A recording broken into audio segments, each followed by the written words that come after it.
You're watching my TV now, and this is the Sideman Show. 1 trillion watts of pure power. Well, okay, not really. It's on the internet. Let's go to the show.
Welcome to the Sideman Show, ladies and gents, and I have a very, very special dear old pal on today, Mr. Brent Mason. How are you, Brent? Hey, I'm doing good. How you doing?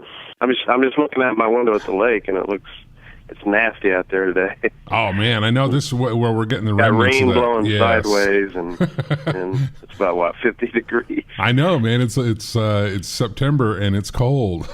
Yeah, about 2 days ago, I couldn't even step on my pavement outside on my driveway. It was so hot.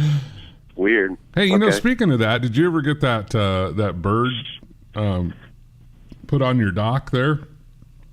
You were going to put an owl or something on there? The owl. No, that owl got kicked off. No, I bolted an owl down on my dock to try to scare this crane. And I'm looking at the crane right now. It's funny you mentioned that. I'm looking out my window. That crane's just a lonely crane that just he likes your dock. Perks on the end of the dock out there. and that owl got the crap beat out of him. I bolted it up, and I thought this is going to work because it had the sensor on it when it goes around. His head spins around and he hoots and all that. I thought that would do the trick. I went out there a few days later, and that thing was just beat off of the dock. It was beat down by, and Zoe, my daughter and stepdaughter were out there. This was a while back. I mean, yeah. And they were all, yeah, Dad, we were out there on the dock, and it looked like one of those prehistoric, what do you call, raptors or something, flying over them, and they all took off. It was probably that crane, and had a pretty good wingspan. That's hilarious. Well, I don't even know what possessed me to ask you about that, but well, that's weird because I stare and that crane's out there right now. That's weird that you brought that up. Well, we talked about this. Thing. Well, we had talked about it at length, many times about this damn owl. That's cool. Anyway, let's talk about music for a minute. Okay. Well, the owl's cool, but so tell me, what have you been doing? What's up in Brentland? I got a few things going on, and of course, I've been doing sessions all the time, packed in with those. Been doing records. There's a couple Scotty McCreery, American Idol winner, and then the second runner-up, Laura and Elena. Yeah. So you're doing all the Idol records then for them? Yeah, and they're good too. They sound good. I think they're both done, and then been doing some other things, but working on my DVD that's coming out. Cool. When's that going to be out? Well, that should be out. I would think it's getting wrapped up right now. Maybe October, the mid-fall or something. So you're going to put some more stuff on there to torture people with that they can't play?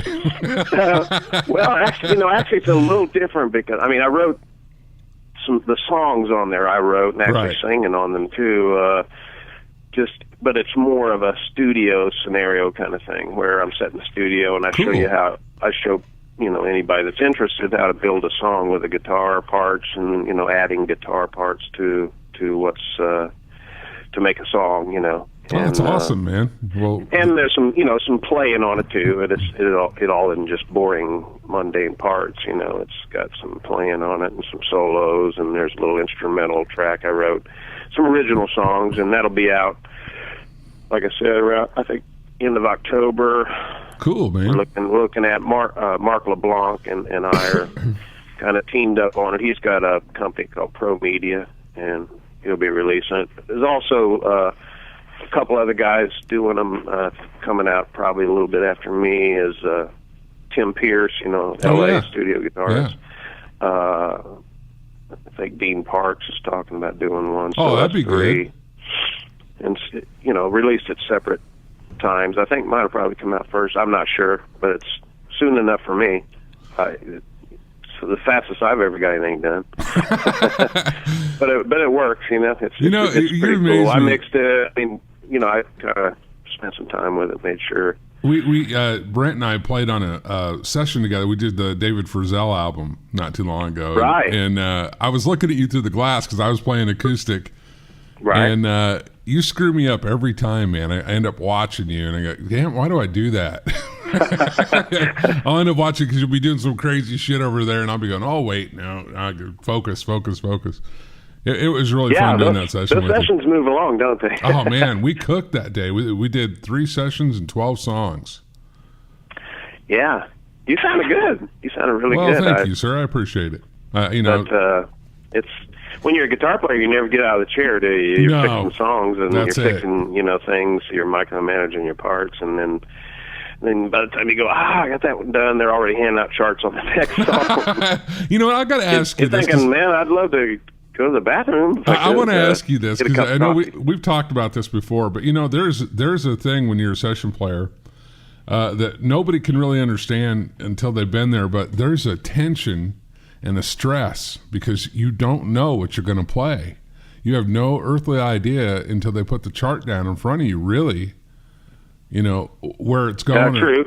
And so there's that adrenaline thing that you get going from that. We talked about this that day at the studio because I thought it was just me. Is that why you were sweating so much? It might have been. Dripping off your forehead. Well, yeah, because it's like, I thought maybe the air conditioner wasn't working in well, that. And the air was off in there. If you remember, they had it was like an oven in there, man. It was like, okay, well, I'd walk out and it'd be like this blast of cold air.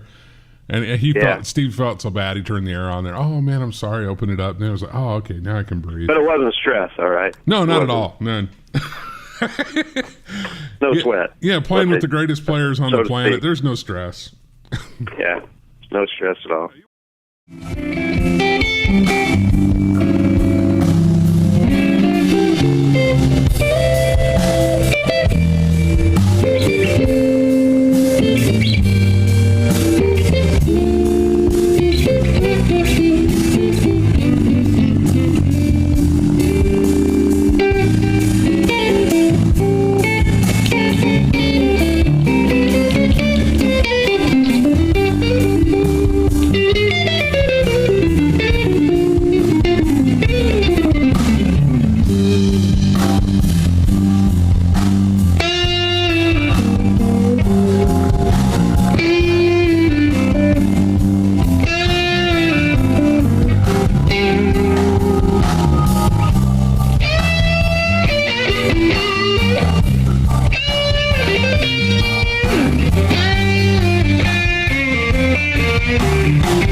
I was going to ask. I mean, on what we're talking about that day at that studio, did you know everybody in there most, or did I was introducing you, but I thought maybe you know some of these guys. Well, already. I knew a couple of the people. Rob Hajakus, and, yeah, Yeah, I hadn't seen Rob in years, but I'd never met Mike before, the bass player. Great guy, man. Oh, you mean Mike Brignadello? Yeah. Yeah, he's great, isn't he? He was fantastic. He ended up loving you. I mean, just obviously your playing was good and everything, but I was telling him stories about you in the Stagecoach days, and I told him you rest. As soon as I told him you rested, and you had them. That's all they could talk about. Oh man, that was fun. You know, Brent and I, what the listeners and viewers need to know is we go back 30 years. Hard to imagine, but we do. Almost 30 years. Not quite 30 years. Right, yeah. Close. Well, and Brent was playing with Don Kelly at the Stagecoach. I think it was when you first came to town, wasn't it? Or fairly close? Yeah. Oh, yeah.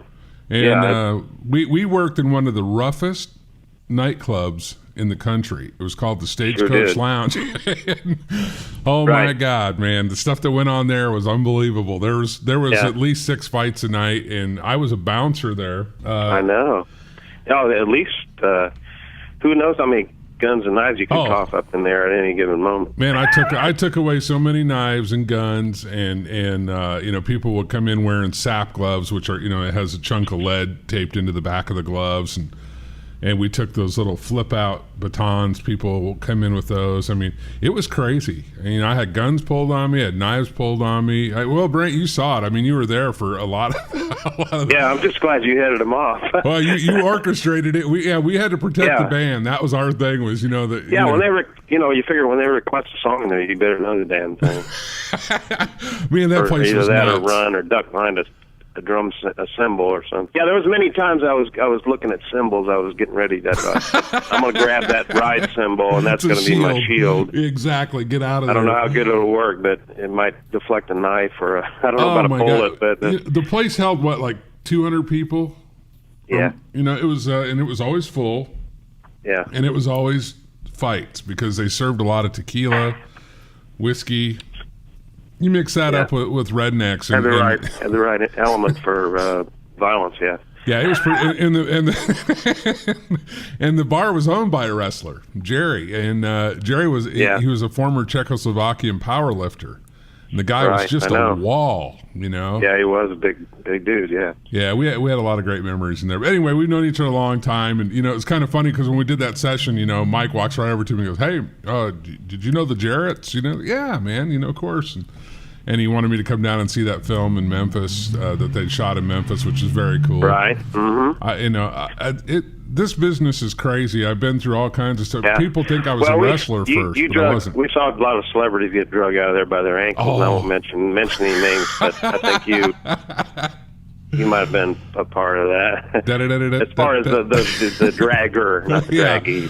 I drug a few out, didn't I? Yeah. So, but you know, I'm pretty much friends with all those people. It's kind of funny. They're like, "Hey, I was out of line. I was drunk. I'm sorry." Except for the one that we're talking about. We're not going to go into that. He's never apologized, but he was way out of line. Yeah. But, you know, it's all good. It was fun. You know, it was a pretty wild time. I was doing sessions at the same time as I was wrestling, too. That's what was funny. I was still doing sessions. Oh, yeah. Well, I was playing that gig. I think the latter years of that Stagecoach gig, I was trying to get in the sessions, and songwriting as well. And you know how you play out there till you do that kind of a thing. You play till 2 a.m, then you go home and I try to get up and meet somebody at 10 a.m. and write a song. And I remember falling asleep in the middle of a song where we were trying to think of some lines for a verse, and they'd look over, my head would be leaned against the wall, and I'd be snoring. Man, you know, and I knew I had to prioritize at that moment. You know, at that time, I had to figure out what was going to. Your career took a really cool spin, you know, and we had a mutual friend who's not with us anymore. It was Chet Atkins, and I loved Chet. Yeah. Mm-hmm. And he really thought the world of you, Brent. Oh yeah, well, he was, you know, he just like they say, like the old saying that, you know, what that Chet Atkins helps all the young guitarists. You know how we always heard that. Yeah, he really did. And that's what happened to me. He helped me, and that was a result of him being, you know, thinking I had some potential. And he always talked so highly of you, man. He really respected you, and he said, that kid's a player. You know, and he, you know, Chet rented my first apartment for me down there in Nashville. Oh wow! Yeah, I think. I told you that story. I mean, I had nothing, and he took care of me, man. He paid my rent for 6 months, paid it all up, and he owned the building. And he walked in and came back out with a set of keys and handed them to me and said, "Now you got a place to, you know, you can rest your head." And all I had at the time, I had 2 sleeping bags and a couple pillows and and boxes. Well, and stuff. He had a heart. I mean, he just, he spotted talent out when he saw it, in many facets or levels of it, whether it's you're a guitar player, a good singer, or whatever. He could hone in on it, and he knew who was, had a potentially, could be a star or a great instrumentalist or player or whatever, and then he found somebody like that. He would definitely set him up and nurture him.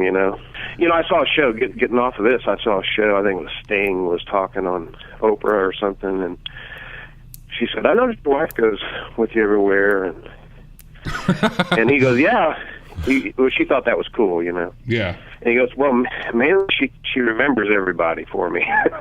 Yeah, I bet it's hard. Because I can't remember everybody. I go, and I'll have to ask her who that is or what album was that, and it doesn't look good for me.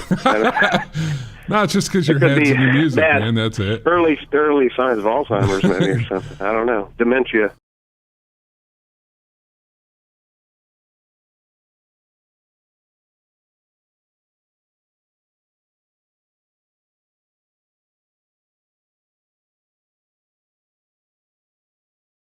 Irish artists are really banding together, and there's some talent over there, man. You had clued me in about that guitar player over there, and oh yeah, God, that guy is Matt Curran. Yeah, badass. Oh yeah, he's amazing. Yeah, there's some great players over there. There really truly is. There's they were awesome players. Matt. I was talking about Matt. I went over there and I was wondering. I wonder if they'll be able to do some of these things, because they're kind of intricate in my songs. You're talking about they hinge on like a little bit of rock and country and jazz and R&B and blah blah. Just a little bit of everything, swing, a lot of swing. And I went over there and they just nailed it. And in fact, I was asking Matt had my parts. He was showing them. He was playing my parts to show them what I would do, and then he would. I thought, and then I found myself going, "Would I play again on that?" Oh, okay. All right. Isn't that amazing? See, I think there's like I'm trying to bring a lot of those artists over to the States, because there's some players, man, over there that people need to hear. They just need to hear. Oh yeah, sure are. Oh, they're amazing. We're excited about that, and we're doing a lot of work over there. Now, you know what? You just made, I think, the best album I've heard come out of Nashville in years, and I mean that 100%. You did the Aaron James record, and my God, you and Randy Kohrs, man, scary. Oh, everybody on the record, man. Randy Kohrs is scary on his own, isn't he? He's just he really is. He's frightening how good he is. He just like throws lightning bolts at you when he plays. He's one of the nicest people, too. He's great at soulful and knows when not to play and when to burn it down too. So, he was featured a lot on that. That Southern Belle solo is incredible, man. Both of you, what you guys played on that. Oh, thanks. But yeah, that's we're working with CMR Radio now too. If you go to our site, they're on there, and they're the biggest in Europe, and it's cool. We're going to get that record out for her over there, so she can tour over there and have some fun with that. And be good. But everybody's that I played it for has went, oh my God, listen to the musicianship on this record. I mean, and her vocals are great too. She's of course a great singer, songwriter. But that was a perfect pairing. She's the whole package. I was really glad you did that record for her, because I as soon as I met Erin and heard what she was doing, I thought Brent's got to do this record. You guys are perfect for each other. She's unique because she sings her butt off, but she doesn't sound like anybody else. No, you know what I mean? A lot of times we hear artists these days, and you can't differentiate who's who. It's like, well, is that such and such, or is that Taylor Swift, or is that Carrie Underwood? No, It's somebody that sounds like him, but I'm not, and she's got her own style, and she writes the songs. I always thought, that artists that write their own songs definitely become, put a stronger hold on their artistry, I mean? Agree. Because, we got the best songwriters in Nashville, but, everybody kind of, if one guy passes on one song, the other guy gets it, and then the other guy gets that song, and then they all I'm thinking, wow, it's sort of a song factory here. but there is lots of great songs here. But I thought it was cool that all her songs, really represented her well and had a real stylistic kind of approach. Well, I've told you for years you need to produce, and I'm glad you did, because you are a producer, Brent. Like it or not, you are a producer. Oh, okay. Yeah, well, that's... Well, I know. We've been producing for, a lot of us studio musicians been producing for years. That's a fact. I mean, we just don't get the producing check. Yeah. But we do. I'm just really proud of you, buddy, because I knew you were going to tear it up, but I had no idea it was going to be that good. That record is stellar. Yeah, it is, and we hope we got some good response off of it. Hope to get her something going. Man, that drummer is slamming sure before too long. Shannon, man, holy cow! Shannon Forrest, yeah, Woo. Yeah. We cut that out of his studio too in Arrington, and he's got a great studio out there. Yeah, he does. Apparently, I mean, the sound, his kit, everything about it, everything about the record is so clean and so precise, and so it's just so good, man. Yeah. Yeah, Julian King mixed it. He mixed a lot of great records. Faith Hill, Tim McGraw, Toby Keith, a bunch of things. So let me ask you a question, Brent, because people out here want to know, what do you listen to at home? What's on your iPod? What do you listen to? That's funny, because I'm it's been like 100 degrees outside, and I'm laying. I got a pool out here, and I was I hooked my iPod up, and I put it on shuffle. Because I like to just hear something that surprises me. Because I got jazz on there. I got something like from Miles Davis. Goes to Charlie Parker to it might go into Steely Dan, and then into Merle Haggard, and then I just listen to all kinds of stuff. I get different moods. I kind of been listening to these Miles Davis songs and out here because it kind of, and then Diane Shure, the singer, oh yeah, jazz singer. I've been listening to those arrangements, and then I've been listening to a lot of jazz lately. I mean, I always find myself listening to jazz. It kind of clears my head out after banging guitars all day in the studio.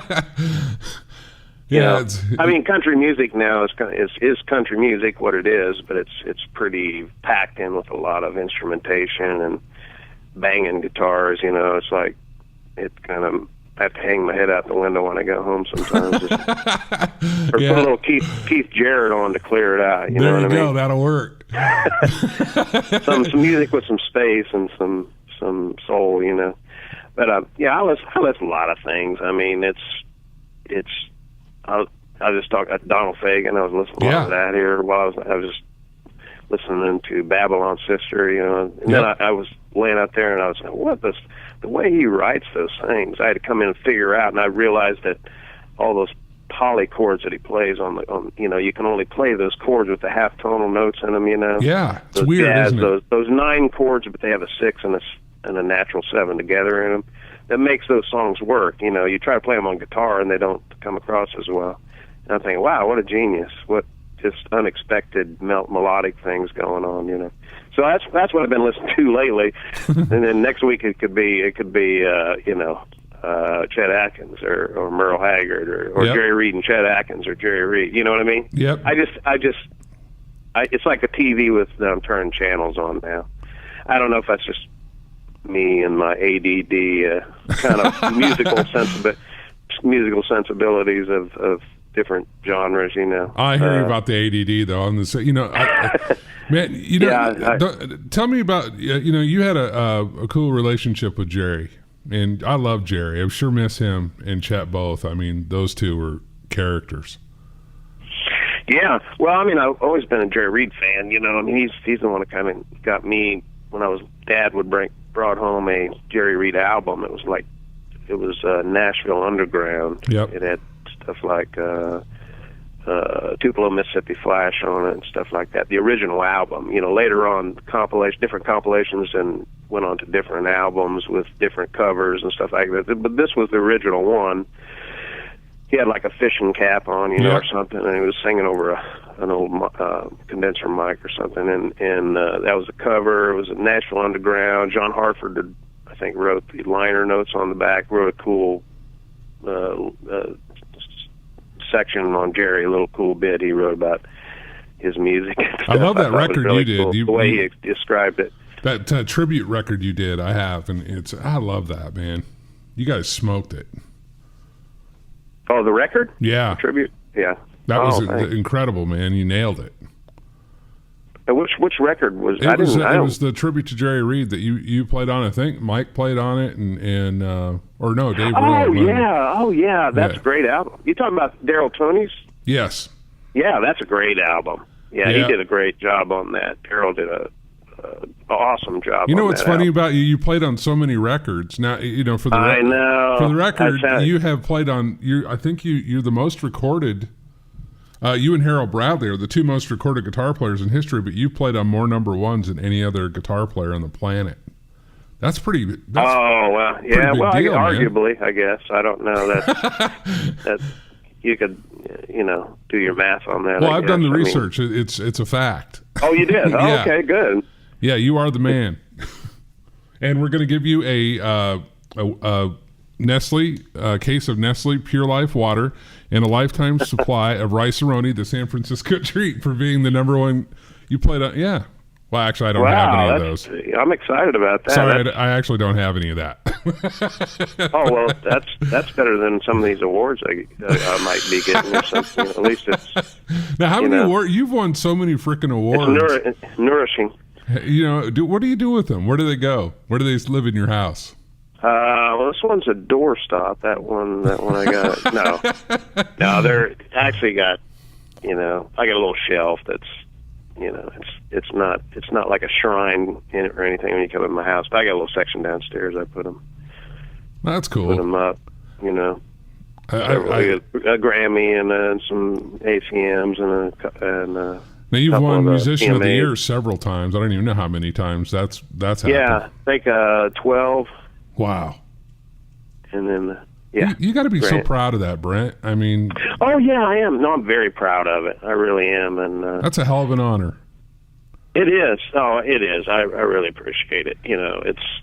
But I got to say, I got to say to the people out there, because I've known you for so long, he truly is humble. He doesn't buy into his own thing. But Brent, it's amazing what you've done from when we met to where you are now in the status and what you've done. Man, you made it. You made it as far as make it can be. I mean, you played on so many records you can't even remember what records you played on, and that's pretty amazing. But you do sessions almost daily, so it's like I can. Hey, Bear, I can't even. I don't remember where I put my wallet yesterday. So my wife will attest to that. So thank God for Julia. Yeah. Yeah, my wife's kind of the string on my helium personality too. I got to say, yeah. she's pretty good at it. No, but I've been blessed. I mean, I've had I've made it this. I mean, I'm still playing on records. I'm still playing on number one records, and I'm thinking. I don't want it to end yet. Yeah. They always gave session players. I always remember watching like the Wrecking Crew movie, and they kept saying that your career spans over about 10 years, a decade, and then you have to move over, let somebody else come in. Well, you've been there longer than that. And I've a friend of mine, Glenn Worf, bass player. Yeah. He had a good comment on that. He says, somebody asked him how long you've been doing this, having this success as a session player, and he says, well, I went through about 4 generations of artists already, so I'm doing pretty good. You got to look at it. How the stars they pop up and they're and then they move over and the next one comes. We've been through about 4 or 5 of those, and we're still hanging in there like a hair in a biscuit, like they say. Well, we got about 30 seconds left. What do you want to say to your fans out there? I'm going to give you the floor. Oh, I want to thank them for buying, keeping up with my career and expressing their interest in everything that I do. And I want to apologize that I have quite a bit of space, before my records come out. And like I was talking about this DVD, I don't consistently come out with products, but I appreciate them still being fans of mine and not giving up on me. Well, you're like the carpenter, his house is never done. Right. Well, I'm micromanaging perfectionist and all that. It's hard to follow up one thing when you get a lot of praise on one thing. It's hard to follow it up, but it's like music's my my life, and it's the way I express myself. So got to keep doing it to keep living. I'm sure grateful you came on. I'm so grateful you came on the show, man. And it wouldn't be the show without you. I've asked you for a long time to come on, and oh yeah. Well, hey, I love you. You're a good man, and you're a talented man, and you help a lot of people, and I think this show is pretty cool. I've listened to a couple interviews, and you do really well at this, and you're a good humanitarian too. I do care about people. I really truly do. You do, and it's not just for show or for self gain. It's who you are. Yeah, there's no self gain involved here. I'm about ready to do the bear telethon right now. But I was going to tell you we have a new show on that is really cool. I met up with Orville Allman, who of course was part of the biggest music attorney firm in the world. Really was on Music Row, and now he's on his own, and he's still on Music Row. He and I created a show together because he felt the same way I did about artists. He wanted to help people, and it's called Ask Orville, and you got to check it out. It's an amazing show, Brent. He gives. I'll check it out. Yeah, and we take questions from musicians and artists that can't afford an attorney like him, and he answers them on the air. That's great. The coolest thing ever, and that's what we've. That is cool. That is a great thing. Well, because how many mistakes have we all made? Just because we didn't know. And I want to help people so they don't have to make the same mistakes we've all made down, over 30 years. If it'll help somebody. Chet told me when I met him, he goes, "How would you like to take a quantum leap?" And I said, "I don't know what that is, but if you're offering Mr. Atkins, I'm taking it." And it was, he taught me the publishing business and how everything works and how it all goes together. And I'll always be grateful. And he made me promise him before he died that I would pass it on and give it away. And so that's what we've been trying to do all these years. Good. Yeah, that's good for you. That's a great Orville Allman, thing. I love you. Thanks for doing that. And Brent, I love you too, brother. And you know what? You got to come down for barbecue. Oh, definitely. I have to come out there, and we need to get together more often. I know. I don't see it unless we're doing a session. Yeah, right. Well, I know, but you're always busy. You never come out of the ISO booth because you're fixing your parts and I'm fixing my parts. Yep. So we don't even get to talk much of the session. No, do we? Just when we had the little break there, it's like, hey man, how you been? Okay, I get think back in the booth. Is that coffee ready yet? Well, I love you. Thanks for being on, and that's going to do it for today's Sideman Show. People, thank you for watching and listening. Big shout out to all our fans in the UK. I know they love you over there, Brent. And we'll see you on the next show. Great place. I love them. Thanks, man. You bet. We'll talk to you soon. I'll talk to you, Bear. Bye-bye.